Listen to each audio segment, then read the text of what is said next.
मुख्यमंत्री का बोलत नाही? आणि सगळ्यात महत्त्वाचं, त्यांनी जो SMS किंवा व्हॉट्सअप चॅट जी काय असेल ही त्या पत्रामध्ये जे मेन्शन केलं तो एक प्रकारचा इररिफ्युटेबल एव्हिडन्स आहे आणि त्याच्यामुळे त्याच्याकडे दुर्लक्ष करून कसं चालेल? एखादा पुरावा घटनेनंतर जनरेट झाला असेल तर वेगळी गोष्ट आहे, पण त्यांच्या बदलीच्या आधीचा असा जर पुरावा ते दाखवत असतील तर त्याच्याकडे दुर्लक्ष करणं म्हणजे पापावर पांघरूण घालण्यासारखं आहे. आणि म्हणून आमची मागणी आहे, स्पष्ट मागणी आहे, या संदर्भातली जबाबदारी फिक्स झालीच पाहिजे आणि या प्रकरणाची चौकशी जोपर्यंत गृहमंत्री आपल्या पदावर आहे होऊ शकत शक्यच नाही. त्यामुळे गृहमंत्र्यांचा राजीनामा घेऊन ही इन्क्वायरी केली पाहिजे. खरं तर आता गृह खातं कोण चालवतं हाही आमच्यासमोर प्रश्न आहे. गृहमंत्री चालवतात की शिवसेनेचे मंत्री अनिल परब चालवतात? कारण ज्या प्रकारे सभागृहामध्ये गृह विभागाच्या चर्चेवर गृहमंत्र्यांच्या ऐवजी अनिल परब साहेबच डिफेंड करत होते आणि कुठेतरी राष्ट्रवादीतनं बोलणं चाललंच आहे की शिवसेनेचा इंटरफिअरन्स हा मोठ्या प्रमाणात आहे. त्यामुळे हेही स्पष्ट झालं पाहिजे की नेमक्या या नियुक्त्यांमध्ये भूमिका कोणाची आहे. अजून एक मला असं वाटतं की प्रश्नाचं उत्तर हे इव्हेंच्युअली NIA देऊ शकेल किंवा जे काही जांच एजन्सी आहे ती देऊ शकेल, पण या ज्या एवढ्या गाड्या सचिन वाझेकडे मिळाल्या यातल्या काही गाड्या गेल्या 6-8 महिन्यात कोण कोण वापरत होतं? कोणी मोठे लोक वापरत होते का? त्याचं काय कनेक्शन आहे? याही संदर्भात जी काही जांच एजन्सी आहे, चौकशी एजन्सी आहे, त्यांनी त्याही संदर्भात थोडी चौकशी केली पाहिजे असं आमचं मत आहे. भारतीय जनता पक्षाने आज आंदोलन सुरू केलं आहे आणि जोपर्यंत महाराष्ट्राची प्रतिमा मलिन करणारं हे जे कार्य आहे यातनं गृहमंत्र्यांचा राजीनामा आणि या प्रकरणाचा छडा लागत नाही तोपर्यंत हे आंदोलन सुरू राहील असा इशारा देखील आमचे अध्यक्ष चंद्रकांत दादा पाटील यांनी दिला आहे. आज हम सभी जानते हैं कि परमवीर सिंह मुंबई के एक CP, इन्होंने जो लेटर भेजा है, जो पत्र भेजा है और एंटीलिया बॉम्ब केस में वाजे इनकी अरेस्ट के बाद जिस प्रकार से घटनाएं घटी है उसके चलते महाराष्ट्र की सरकार पर एक सवालिया निशान खड़ा हुआ है. लेकिन होम डिपार्टमेंट के कारोबार पर प्रश्न उपस्थित करने वाले परमवीर सिंह ये पहले व्यक्ति नहीं है. इससे पहले महाराष्ट्र के सर्विंग DG, जो अभी DG CISF है, श्री सुबोध जायसवाल जी, इन्होंने होम डिपार्टमेंट में होने वाली रिश्वतखोरी, हफ्ताखोरी और तबादलों में होने वाली दलाली, इसके ऊपर एक एक्सटेंसिव रिपोर्ट ये माननीय मुख्यमंत्री जी को हैंडओवर की है। जिस समय ये ध्यान में आया था कि बड़े पैमाने पर पैसे का लेन देन ट्रांसफर्स में हो रहा है और कुछ दलाल ये सरकार के कुछ लोगों के साथ मिलकर और गृह मंत्रालय के भी, गृह मंत्री के कार्यालय के भी और गृह मंत्री जी का नाम लेकर भी इस प्रकार से पैसे का लेन देन कर रहे हैं। उस समय की कमिश्नर इंटेलिजेंस श्रीमती रश्मि शुक्ला, इन्होंने ये बात डीजी साहब के ध्यान में लाकर दी। डीजी साहब ने बकायदा नियम के अनुसार इसमें एक रिपोर्ट तैयार करके उस समय के एसीएस होम इनको इसकी जांच करने की और जांच करने के लिए कुछ लोगों के टेलीफोन्स सर्विलांस पर रखने की परमिशन मांगी। एसीएस होम ने कानूनन वो परमिशन दी और उस परमिशन के बाद इतने बड़े पैमाने पर इंटरसेप्शन हुआ और जिसमें बहुत बड़े पैमाने पर रिश्वतखोरी, पैसे की हेराफेरी, ट्रांसफर पोस्टिंग के लिए बड़ी दलाली, इसके सारे एविडेंस, सबूत ये सामने आए। उन सबूतों के आधार पर सीओआई ने रिपोर्ट तैयार की। डीजी साहब ने उस रिपोर्ट को थ्रू एसीएस ये माननीय मुख्यमंत्री जी को दिया। होना तो ये चाहिए था कि उसका सीरियस कॉग्निजेंस लेकर माननीय मुख्यमंत्री जी ने उसके ऊपर कमेटी सेटअप करके और उसका पर्दाफाश करने की आवश्यकता थी। उसकी जगह मुख्यमंत्री जी ने वो रिपोर्ट गृह मंत्री जी को शेयर की और उसके बाद कमिश्नर इंटेलिजेंस को अपने पद से हटाया गया। और आश्चर्य की बात यह हुई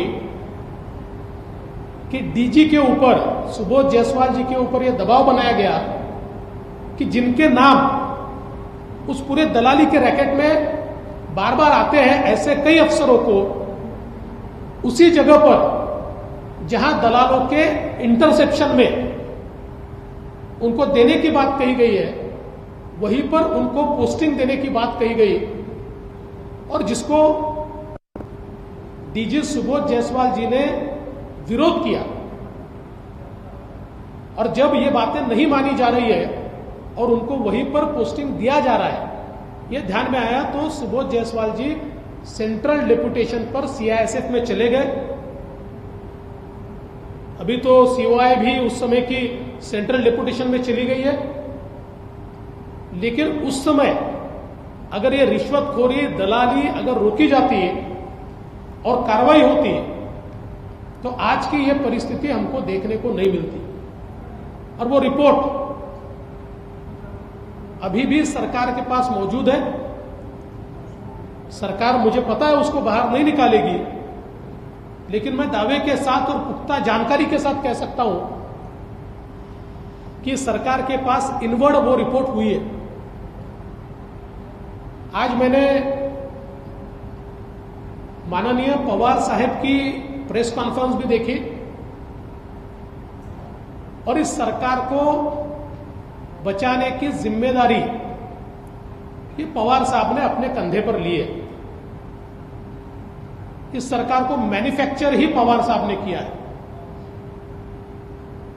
और इसलिए वो ये मानते हैं कि उनकी जिम्मेदारी है कि उनका जो प्रोडक्ट है उसको वो सेफगार्ड करे। और इसीलिए माननीय पवार साहब ने आज जो बातें अपनी प्रेस में कही, मुझे लगता है कि कुछ बातें महाभारत में नरोवा कुंजरोवा, अश्वत्थामा मरे लेकिन हाथी मरा या व्यक्ति मरा, इस प्रकार से उन्होंने आधी बात कही। ये बात सही है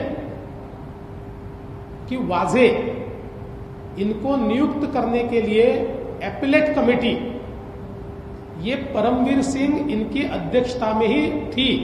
नियम के अनुसार उनकी अध्यक्षता में वो कमेटी होती है, उस कमेटी ने निर्णय लिया। लेकिन वो निर्णय लेने के बाद सबसे महत्वपूर्ण जगह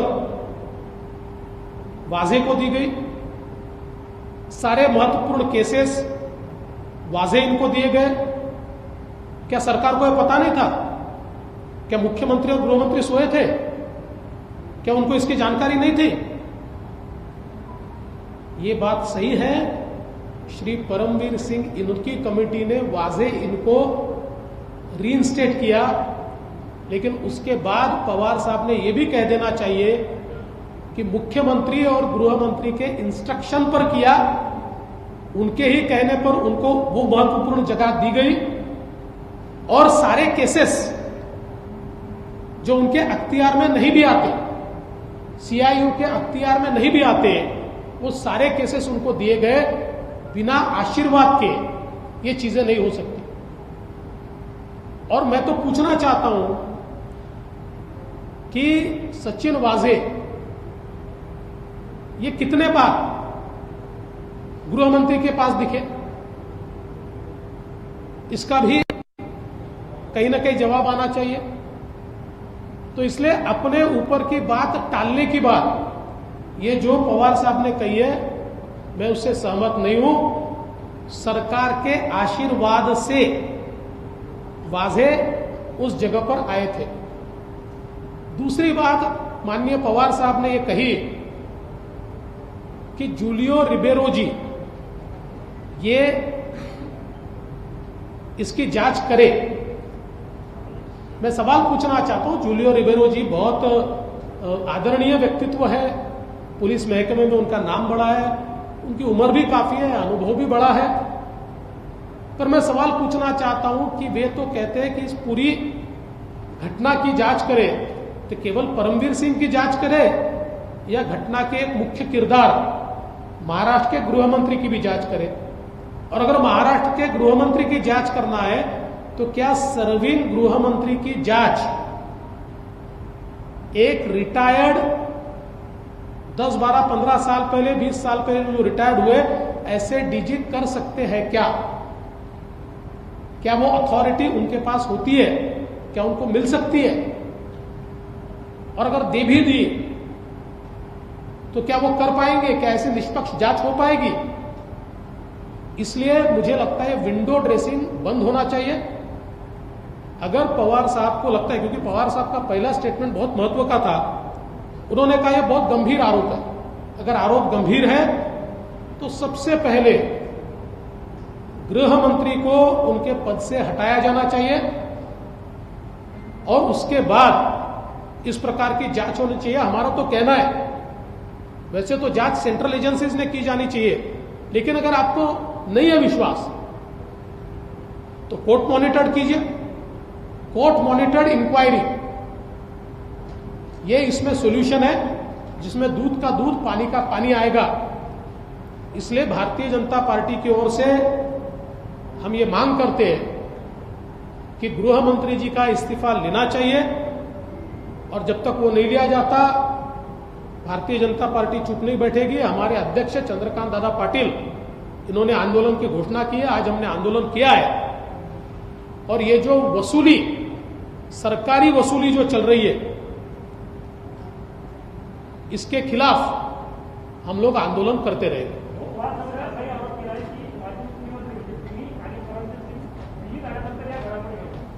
नाही, मी त्यांचं म्हणणं त्या ठिकाणी ऐकलं। ते म्हणाले माझ्याजवळ कुठलाही असा पुरावा नाही आहे, मी दिल्लीत होतो तर ओपनली होतो, मी तर लपून नव्हतो दिल्लीमध्ये, मी तर दिल्लीला जाऊन प्रेस कॉन्फरन्स घेतली आहे।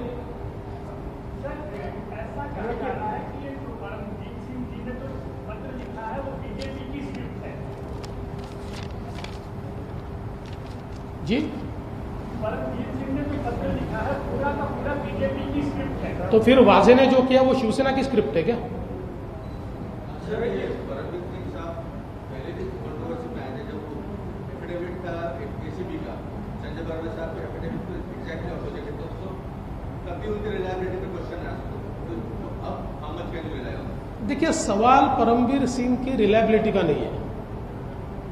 सवाल ये भी नहीं है कि वो क्या कह रहे हैं और क्या नहीं कह रहे। सवाल ये है, एक सर्विंग डीजी रैंक ऑफिसर अपने गृह मंत्री के खिलाफ एसएमएस का या व्हाट्सएप का एविडेंस जोड़कर पैसे मांगने की बात करता है, तो क्या हम उसको नजरअंदाज कर देंगे? क्या हम उसको छोड़ देंगे? ये रिटायर्ड ऑफिसर नहीं है, सर्विंग ऑफिसर है, डीजी रैंक का ऑफिसर है, और इसलिए उनकी रिलायबिलिटी के ऊपर अलग क्वेश्चन किसी को लगाना तो लगा सकता है, पर क्या इससे गृह मंत्री जी को रिलायबिलिटी मिल जाएगी? और मैं तो उसके आगे की बात कह रहा हूं कि परमवीर सिंह तो दूसरे आदमी है। पहले आदमी तो सुबोध जायसवाल है, जिन्होंने ऑफिशियल चैनल से अपना रिपोर्ट दिया हुआ है।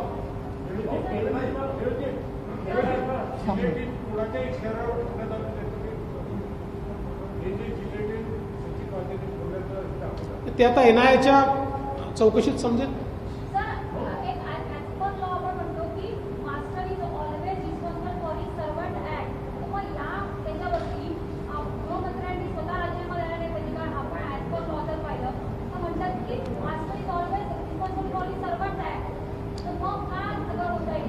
नाही, सर्वंटच्या ऍक्ट करता मास्टर रिस्पॉन्सिबल आहे हे सोडून द्या, हे दूरची गोष्ट आहे। डायरेक्ट मास्टरवर त्यांचे अधिकारी पुराव्यासहित आरोप करतायत, त्यामुळे त्यांनी राजीनामा दिलाच पाहिजे।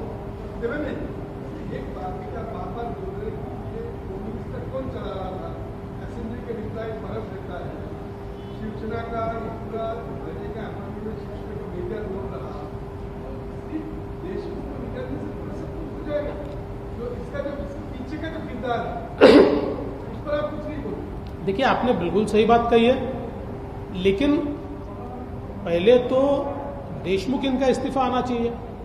प्राइम रिस्पॉन्सिबिलिटी जिनकी है वही इस्तीफा नहीं देंगे तो बाकी लोगों से अपेक्षा क्या करें? इसलिए हमारा कहना है पहले उनका इस्तीफा आना चाहिए। तार तो बहुत जुड़ते हैं। मैंने आज श्री राज ठाकरे इनकी भी प्रेस कॉन्फ्रेंस देखी और उन्होंने बड़े अच्छे तरीके से कहा कि अगर इसकी ठीक से जांच हुई तो कई फटाके फूटेंगे।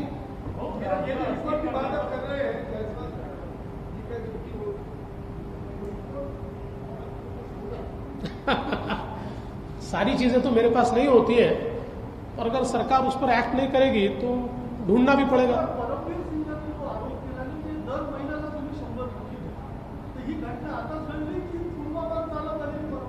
नाही, हे तर परमवीर सिंग सांगू शकतील, कारण याच्यावर मी सांगू शकणार नाही की याच्या आधी किती दिले, आता किती दिले, कोणी किती दिले।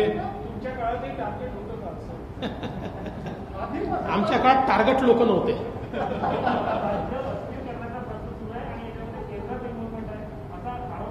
काय काय काय इथे ठरलाय, आम्ही तमाशे करू, आम्ही भ्रष्टाचार करू, आम्ही अनाचार करू, आम्ही दुराचार करू, पण तुम्ही प्रश्न विचारला तर राज्य अस्थिर करण्याचा प्रयत्न आणि महाराष्ट्रद्रोह, हे ठरलेलं उत्तर। या उत्तराकडे लक्ष देत नाही। आज पहिल्यांदा मला असं वाटतं की राऊत साहेबांनी आत्मचिंतन केलं आहे, त्यांचं सकाळचं मी ऐकलं। पहिल्यांदा आत्मचिंतन हे संजय राऊत साहेबांनी केल्याचं लक्षात येत आहे।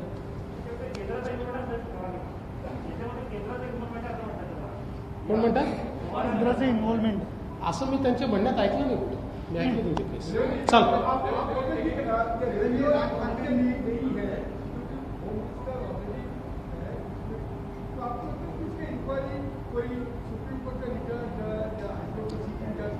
देखिए, नॉर्मली तो ऐसे केसेस में इंक्वायरी सेंट्रल एजेंसीज करती है, किंतु मुझे पक्का पता है कि मैं जब सेंट्रल एजेंसी की बात करूंगा तो उसके ऊपर राजनीति लाई जाएगी, और इसलिए मैंने कहा कि ये कोर्ट मॉनिटर्ड होना चाहिए। Court should monitor. सर, हाँ नाही, मला असं वाटतं की हाच महत्वाचा मुद्दा आहे की समजा परमवीर सिंग यांची ट्रान्सफर केली तर ती ऍडमिनिस्ट्रेटिव्ह रिझन करता केली आहे। तुम्ही जर ट्रान्सफर कशी केली, त्यात ते म्हटलंय की बाबा ही केस झालेली आहे, या केसची निष्पक्ष चौकशी झाली पाहिजे म्हणून आम्ही ट्रान्सफर करतोय। मग त्याच वेळी त्याची कारणं नमूद करायला पाहिजे होती ना की त्यांचं इन्व्हॉल्वमेंट हे आहे आणि या इन्व्हॉल्वमेंटमुळे आम्ही त्यांना ट्रान्सफर करतोय।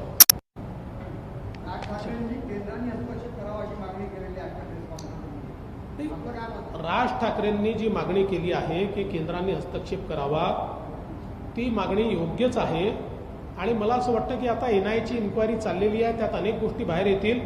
पण हेही खरं आहे की आत्ता हे जे प्रकरण बाहेर आलेलं आहे यातही केंद्र सरकारने हस्तक्षेप केला पाहिजे. मला असं वाटतं त्या संदर्भात उचित निर्णय केंद्र सरकार घेईल. मी काही त्या संदर्भात म्हणजे मला काही ती अथॉरिटी नाही आहे बोलायची.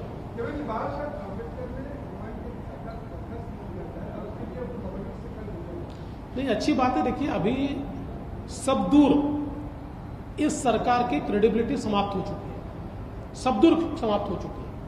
और अब जितने ज्यादा दिन इस प्रकार से ये सरकार केवल टालने का काम करेगी, विंडो ड्रेसिंग का काम करेगी और जिस प्रकार की घटनाएं घट रही है उनको दबाने का काम करेगी, उतनी ये सरकार ज्यादा बदनाम होगी. चलिए, थैंक यू.